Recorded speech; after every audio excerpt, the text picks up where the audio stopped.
Hello दोस्तों, स्वागत है आप सभी का हमारे यूट्यूब चैनल विदकारी में। दोस्तों, आप लोगों के लिए सबसे बड़ी जो खुशखबरी है, जिसका बहुत दिनों से आप सबको इंतज़ार था। उत्तर प्रदेश लोक सेवा आयोग ने PCSJ 2022 के लिए वैकेंसी जारी कर दिया है और यह 303 पदों के लिए जारी हुआ है, जो कि लगभग 4 साल के बाद या कहें कि 5 साल के बाद ये वैकेंसी जारी हुई है, क्योंकि 2018 में जो आई थी उसके बाद अब 2022 में आ रही है, वो भी 2022 जब समाप्ति की ओर है। तो इसके लिए आप सभी को एक बार बहुत बहुत शुभकामनाएं। हम इस वीडियो में ये देखेंगे कि ये जो नोटिफिकेशन जारी हुआ है, इसकी पूरा एनालिसिस करेंगे कि इसमें क्या बातें हैं, क्योंकि फॉर्म भरने से पहले या फॉर्म भरने के बाद जो पूरे टाइम में कन्फ्यूजन बना रहता है, खास करके जो नए स्टूडेंट हैं, नए एस्पिरेंट हैं, उनके लिए।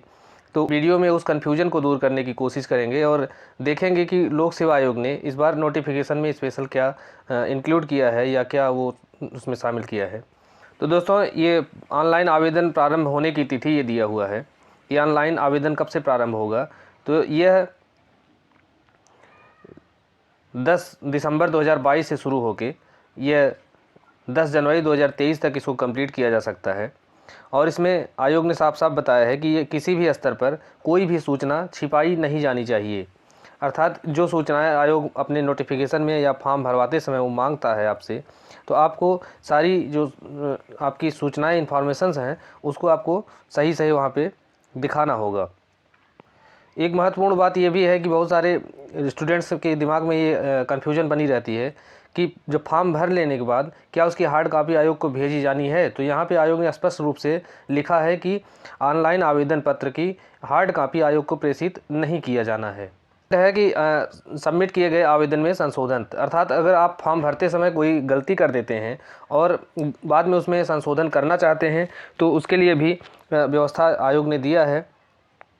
इसमें कहा है कि निर्धारित शुल्क के साथ नया ऑनलाइन आवेदन कर सकते हैं। अगर आप पहले कोई आवेदन भर रहे हैं, फॉर्म भर रहे हैं और उसमें कोई गलती हो जाती है, तो आप जिस वर्ग से आते हैं, जिस कैटेगरी से आते हैं, उस कैटेगरी का जो निर्धारित शुल्क है उसको जमा करके आप नया फॉर्म भर सकते हैं। और जब नया फॉर्म भरेंगे तो आपको जो पुराना वाला फॉर्म था उसकी जो फीस थी वो किसी भी दशा में वापस नहीं की जाएगी। यदि जांचोपरांत यह पाया जाता है कि आपने एक से ज़्यादा फॉर्म भरा है, तो जो बाद में फॉर्म भरते हैं, ये लिखा है कि अंतिम आवेदन पत्र ही स्वीकार किया जाएगा और उसके बाद जो बचे हुए शेष आवेदन पत्र हैं वह स्वतः निरस्त हो जाएंगे। तो इसलिए अगर आपने फॉर्म भरा है और आपको कोई लगता है कि कोई गलती हो गई या कोई इन्फॉर्मेशन आपसे छूट गई है, तो आप उसको पूरा करने के लिए आप एक नया फॉर्म फिर से भर सकते हैं। तो जो पुराना वाला है वो अपने आप निरस्त मान लिया जाएगा और जो बाद वाला आवेदन पत्र है वही स्वीकार किया जाएगा। अब फीस देखते हैं। जो आवेदन शुल्क है, अर्थात जो फीस है, वह अनारक्षित अर्थात सामान्य की, OBC की और आर्थिक रूप से कमज़ोर वर्ग की, इन सब की फ़ीस है 125 रुपये। और SC ST की, इनकी फ़ीस 65 रुपये है। दिव्यांगजन की फ़ीस 25 रुपये है और भूतपूर्व सैनिक जो हैं उनकी भी फ़ीस 65 रुपये है। और जो स्वतंत्रता संग्राम सेनानी के आश्रित हैं उनकी फ़ीस होगी, वो जिस वर्ग के में आते हैं उस वर्ग के अनुसार उनको फ़ीस देनी होगी। यहाँ सीट देखते हैं तो रिक्तियाँ जो हैं वो 303 हैं। इसमें कैटेगरी वाइज दिया हुआ है कि सामान्य वर्ग में 123 है, OBC की 81 है, SC की 63 है और ST की 6 सीटें हैं और EWS इनकी सीट 30 है। और ये क्षैतिज आरक्षण है। क्षैतिज आरक्षण का तात्पर्य है कि जो व्यक्ति जैसे भूतपूर्व सैनिक है या स्वतंत्रता संग्राम सेनानी के आश्रित है, महिला है, दिव्यांग हैं, तो यह अपनी जो मूल कैटेगरी है उसी के अनुसार क्षैतिज रूप से प्राप्त करेंगे। जैसे 123 सीट है सामान्य की, तो सामान्य की जो महिलाएं हैं वो अपनी कैटेगरी में आएंगी, क्षैतिज रूप से जो उनका 1/3 रिजर्वेशन है उसको इसमें से प्राप्त करेंगी। OBC की महिलाएं OBC वाले सीट में से प्राप्त करेंगी। इस तरह से क्षैतिज आरक्षण दिया जाता है। आयु सीमा देखते हैं कि ये उम्र क्या है। तो उम्र जो है अधिकतम 35 वर्ष और न्यूनतम जो है 22 वर्ष होनी चाहिए। यह सामान्य वर्ग की आयु है। और इसमें कैटेगरी के अनुसार इसमें रिलैक्सेशन भी है।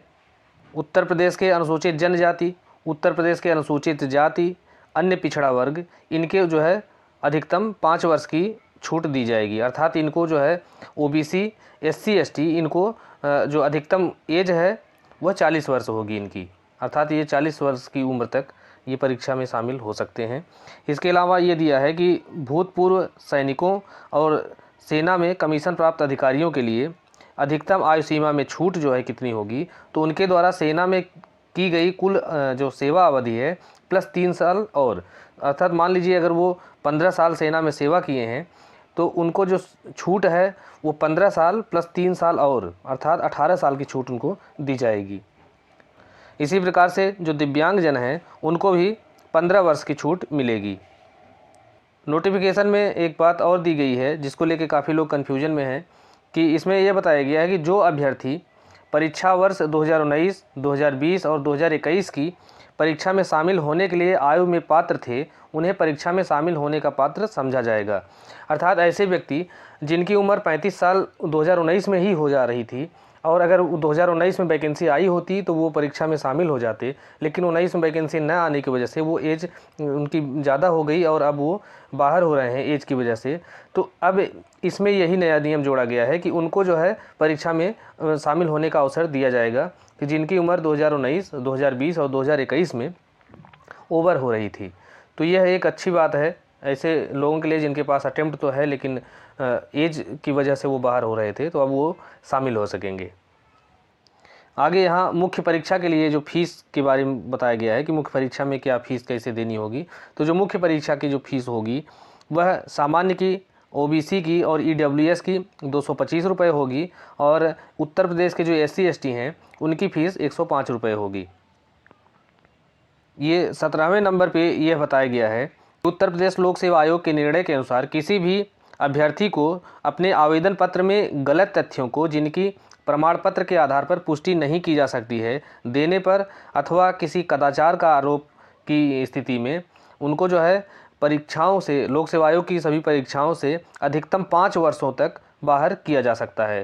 तो इसलिए आप लोग जो भी जो तथ्य हैं उनको छिपाइए नहीं, न तो कोई गलत उस तथ्य को उसमें बताइए आयोग को। जो बातें हैं जैसे आप जिस वर्ग से आते हैं, जिस कैटेगरी से आते हैं उसी को शामिल कीजिए और जिस अन्य आरक्षण का या अन्य सुविधाओं का लाभ लेना चाहते हैं तो आप प्रॉपर उसके अंतर्गत आते हों और उनके उसके लिए आपके पास प्रमाण हो तभी आप उसमें शामिल हों, अन्यथा आपको ये दंड स्वरूप अधिकतम 5 साल तक आपको परीक्षा से बाहर रखा जा सकता है कि आप लोक सेवा आयोग का कोई भी फॉर्म नहीं डाल सकते। इस बात का विशेष रूप से ध्यान रखते हुए फॉर्म को भरना है। देखिए 25वें नंबर पे एक महत्वपूर्ण बात दी गई है कि अभ्यर्थी जो है उत्तर पत्रक को अर्थात आंसर शीट को भरने के लिए केवल काले बाल पॉइंट पेन का प्रयोग करें।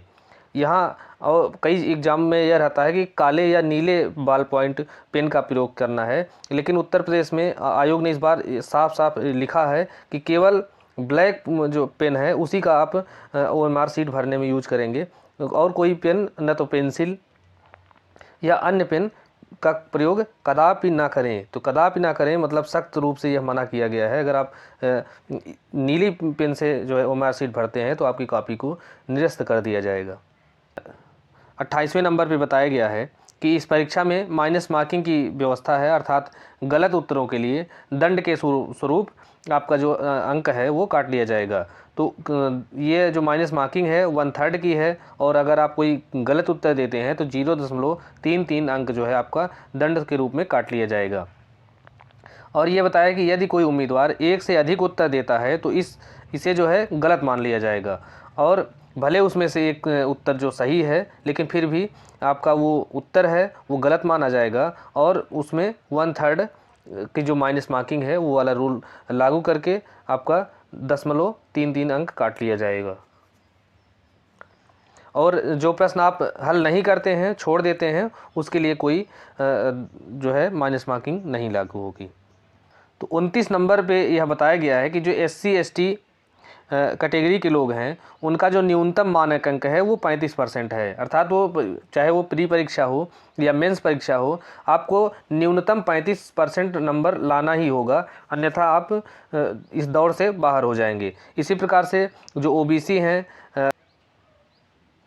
सामान्य वर्ग के लोग हैं या अदर स्टेट वाले हैं या EWS वाले कैटेगरी के लोग हैं तो ये सब जो है न्यूनतम 40% अंक इनको लाना आवश्यक होगा, अन्यथा ये इस दौड़ से बाहर हो जाएंगे। इसका तात्पर्य यह है कि अगर आप इससे कम नंबर ले आते हैं तो भले सीट खाली चली जाए, लेकिन आपको जो है क्वालिफाई नहीं कराया जाएगा। एक बहुत महत्वपूर्ण अनुदेश यह है कि जो 30वें नंबर पर दिया है गया है कि यदि कोई आरक्षित वर्ग का व्यक्ति है, चाहे वो ओबीसी हो, एससी, एसटी हो, ईडब्ल्यूएस हो, वह सामान्य सीट पे तभी चयनित किया जाएगा जबकि वह शुरू से लेके अंत तक, अर्थात वो प्री में भी सामान्य कैटेगरी के बराबर अंक पाया हो या अधिक पाया हो, मेंस में उससे ज़्यादा नंबर पाया हो, उस जो सामान्य कट ऑफ है उससे अधिक नंबर पाया हो, तभी वह अंतिम चयन में सामान्य वर्ग में वो चयनित हो सकेगा। यदि वह किसी भी स्तर पर, चाहे वो प्री स्तर हो या मेंस स्तर हो, उस पर अगर वो आरक्षण का लाभ ले लेता है, तब उसे फाइनल सिलेक्शन में अनरिजर्व कैटेगरी में या सामान्य कैटेगरी में चयनित नहीं किया जाएगा। वो रहेगा अपने ही कैटेगरी में, चाहे वो भले टॉप कर जाए, भले उसकी पहली रैंक आए। तो इसलिए ये 30 नंबर पे ये दिया गया है कि आरक्षित श्रेणियों के उम्मीदवारों अभ्यर्थियों को अंतिम चयन में अनारक्षित श्रेणी के पदों पर तभी समायोजित किया जाएगा जब उनके द्वारा प्रारंभिक मुख्य परीक्षा स्क्रीनिंग परीक्षा के स्तर पर योग्यता मानक में कोई लाभ रियायत न लिया गया हो। अर्थात वो कोई भी लाभ, चाहे वो कैटेगरी के आधार पर अगर वो उम्र में लाभ ले लेते हैं या प्री में जो है वो अपनी कैटेगरी में पास होते हैं या मेंस में अपनी कैटेगरी में पास होते हैं और वो फाइनल रिजल्ट में वो बहुत अच्छा नंबर पाते हैं और वो सामान्य वर्ग की जो कट ऑफ है उससे ज़्यादा नंबर ले आते हैं, तब भी उनको सामान्य वर्ग में चयनित नहीं किया जाएगा। और 31 नंबर पे यह बताया गया है कि यदि किसी अभ्यर्थी द्वारा कोई प्रमाण पत्र फर्जी या कूटरचित तरीके से जो है सबमिट किया जाता है तो ऐसी स्थिति में लोक सेवा आयोग के सभी चयनों से सदैव के लिए प्रतिवारित किया जाएगा, अर्थात उसे हमेशा के लिए डिबार कर दिया जाएगा। इसलिए आप लोग कोई भी फर्जी प्रमाण पत्र गलती से भी उसमें न लगाइएगा या कोई ऐसा प्रमाण पत्र न लगाइएगा जो कि सही नहीं हो। और इसके साथ ही आईपीसी की संगत धाराओं में कार्यवाही भी की जाएगी। एक महत्वपूर्ण बात यह भी बताई गई है कि यदि किसी कदाचार को या महत्वपूर्ण सूचना को छिपाकर, जैसे आपके खिलाफ कोई अभियोजन चल रहा है या आपराधिक वाद लंबित है या दोषी सिद्ध हैं और एक से अधिक पत्नी जीवित हैं या तथ्यों को गलत प्रस्तुत कर रहे हैं, तो ऐसी स्थिति में आपको जो है अभ्यर्थन निरस्त कर दिया जाएगा तथा आयोग की प्रश्नगत परीक्षा और आगामी परीक्षाओं एवं चयनों से डिबार कर दिया जाएगा। इसलिए अगर यहाँ पे कोई भी चीज़ छुपाई जाती है तो ऐसी स्थिति में आपको भविष्य की परीक्षाओं से डिबार कर दिया जाएगा। इसलिए अगर वो पूछा जाता है कि आपके खिलाफ कोई अभियोजन या वाद लंबित है तो आप उसका जवाब ज़रूर दें। महत्वपूर्ण बिंदु जिसको लेके जो इस बार की जो वैकेंसी थी इसके आने से पहले लॉ के जितने भी एस्पिरेंट थे उनके दिमाग में बहुत बड़ा कन्फ्यूजन बना हुआ था कि जो अभी कुछ नए एक्ट शामिल किए गए हैं सिलेबस में, वो कि प्री में जो है रहेंगे या मेंस में रहेंगे। अगर प्री में भी रहेंगे तो क्या वो लॉ वाले सेक्शन में रहेंगे, जीएस में रहेंगे या दोनों में रहेंगे, मेंस में किस सब्जेक्ट में वो शामिल किए जाएंगे। तो उसको लोक सेवा आयोग ने ये दूर करते हुए बताया है कि परीक्षा का पाठ्यक्रम क्या होगा। तो इसमें जो प्री परीक्षा है अर्थात प्रारंभिक परीक्षा है, इसमें पहला जो पेपर होता है सामान्य ज्ञान का होगा। और सामान्य ज्ञान में देखिए पहले पेपर में क्या होगा कि भारत का इतिहास और भारतीय संस्कृति, भारत का भूगोल, राजनीति, वर्तमान राष्ट्रीय मामले अर्थात जो करंट हैं। अब यहाँ से जो कुछ नए एक्ट जो शामिल किए गए हैं वो क्या क्या हैं। दिव्यांगजन अधिकार अधिनियम 2016, माता पिता और वरिष्ठ नागरिकों का भरण पोषण तथा कल्याण अधिनियम 2007, दहेज प्रतिषेध अधिनियम 1961, घरेलू हिंसा से महिला का संरक्षण अधिनियम 2005, महिलाओं का कार्यस्थल पर लैंगिक उत्पीड़न और निवारण प्रतिषेध और प्रतितोष अधिनियम 2013, गर्भधारण पूर्व और प्रसव पूर्व निदान तकनीकी लिंग चयन प्रतिषेध अधिनियम 1994, गर्भ का चिकित्सीय समापन अधिनियम 1971, स्त्री अवशिष्ट रूपण प्रतिषेध अधिनियम 1986, लैंगिक अपराधों से बालकों का संरक्षण अधिनियम अर्थात पॉक्सो एक्ट 2012 की मुख्य बातें शामिल होंगी। इसके साथ साथ दिव्यांगजनों तथा वरिष्ठ नागरिकों के प्रति संवेदनशीलता और महिलाओं एवं बालक बालिकाओं से संबंधित अपराधी सहित सामाजिक सुसंगति के विषय, भारत और विश्व, भारतीय अर्थशास्त्र, अंतर्राष्ट्रीय मामले और संस्थाएं, विज्ञान एवं प्रौद्योगिकी, संचार एवं अंतरिक्ष के क्षेत्र में विकास पर आधारित प्रश्न पत्र शामिल होंगे। तो ये सब चीज़ें जो है प्री में ये बताया गया है कि प्री में इन टॉपिक से क्वेश्चन पूछे जा सकेंगे। तो सेकंड पेपर लॉ का होगा, और लॉ में कौन कौन से सब्जेक्ट शामिल हैं। तो लॉ में कोई परिवर्तन नहीं किया गया है, तो अर्थात जो सब्जेक्ट पहले थे लॉ में वही आज भी हैं। तो आप इसमें विधिशास्त्र है और अंतर्राष्ट्रीय संगठन है, वर्तमान अंतर्राष्ट्रीय प्रकरण है अर्थात करंट अफेयर के क्वेश्चन हैं, और भारतीय संविधान, संपत्ति अंतरण अधिनियम, भारतीय साक्ष्य अधिनियम, भारतीय दंड संहिता, सिविल प्रक्रिया संहिता, आपराधिक प्रक्रिया संहिता और कॉन्ट्रैक्ट एक्ट तथा संविदा विधि के जो क्वेश्चन है यही लॉ वाले सेक्शन में पूछे जाएंगे।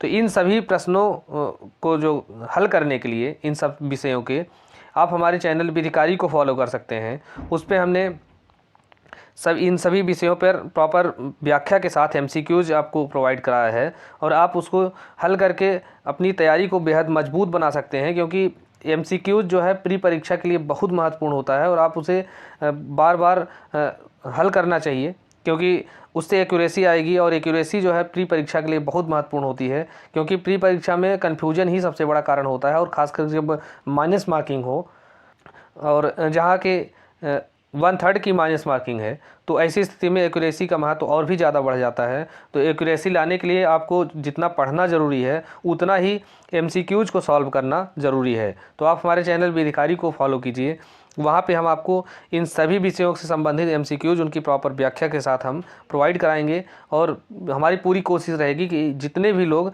हमारे चैनल को फॉलो करते हैं कम से कम उनका प्री तो किसी भी कीमत पर न रुके। और जीएस वाला जो पोर्शन है,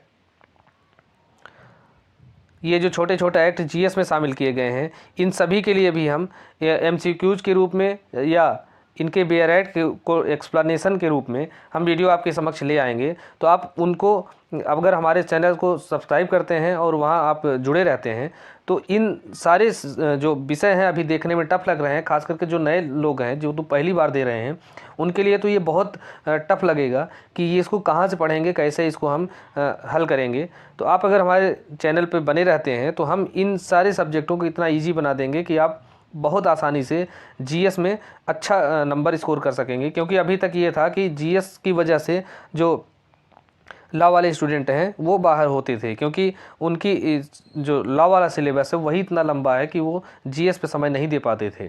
तो अब हम आपको ये इजी बना के आपके समक्ष रखेंगे। मेंस का जो सिलेबस है उसको भी देख लेते हैं। तो मेंस के सिलेबस में जो पहला पेपर है वह जीएस का ही है, और वही सारे सब्जेक्ट हैं जो प्री में जिसमें जीएस में शामिल किए गए हैं, वही सारे सब्जेक्ट मेंस के जीएस में भी शामिल किए गए हैं। जैसे इतिहास है, भारतीय संस्कृति है, भूगोल है, राजनीति है और करंट वाले मामले हैं। फिर इधर दिव्यांगजन अधिकार अधिनियम 2016, माता पिता वरिष्ठ नागरिकों का भरण पोषण तथा कल्याण अधिनियम 2007, दहेज प्रतिषेध अधिनियम, घरेलू हिंसा से महिलाओं का संरक्षण अधिनियम, महिलाओं का कार्यस्थल पर लैंगिक उत्पीड़न और गर्भधारण पूर्व और प्रसव पूर्व जो है निदान तकनीकी, लिंग चयन प्रतिषेध अधिनियम, गर्भ का चिकित्सीय समापन, स्त्री अशिष्ट रूपण प्रतिषेध अधिनियम, पॉक्सो एक्ट। तो ये सारे जो हैं, इसके अलावा सामाजिक सुसंगति के विषय, भारत और विश्व, अर्थशास्त्र, अंतर्राष्ट्रीय मामले और संस्थाएं, विज्ञान एवं प्रौद्योगिकी, संचार एवं अंतरिक्ष। तो यहाँ से जो प्रश्न प्री में भी बनेंगे और से मेंस में भी जीएस वाले पेपर में क्वेश्चन पूछे जाएंगे। तो इसलिए आप इसे अच्छे तरीके से स्टडी करने के लिए आप हमारे साथ बने रहिए। और इस बार जो हिंदी माध्यम के लोग हैं, स्टूडेंट हैं, उनके लिए बेहद अच्छी खबर है जो कि 200 नंबर के अंग्रेजी का एक पेपर होता था, जिसकी वजह से हिंदी माध्यम के जो स्टूडेंट हैं खुद बाहर हो जाया करते थे, क्योंकि उनको अंग्रेजी में इतना कम नंबर मिलता था कि वो 200 में कोई 20 नंबर पा रहा है, कोई 50 नंबर पा रहा है, कोई 10 नंबर पा रहा है। तो इस आधार पे वो लॉ में इतना अच्छा स्कोर करने के बावजूद स्टूडेंट बाहर हो जाते थे। तो आयोग ने थोड़ी सी पीड़ा को समझा है, और अगर इस सिलेबस को थोड़ा सा ग्रामर बेस्ड किया होता तो शायद हिंदी माध्यम के लड़के और सिलेक्ट हो पाते। लेकिन यहाँ उसने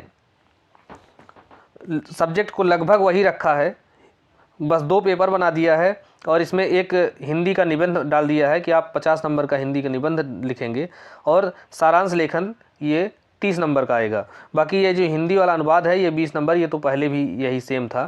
तो इस प्रकार से अगर आप देखेंगे तो आपको 80 नंबर की हिंदी जोड़ी गई है, बाकी 120 नंबर का अंग्रेजी पहले से ही विद्यमान है, क्योंकि ये जो हिंदी से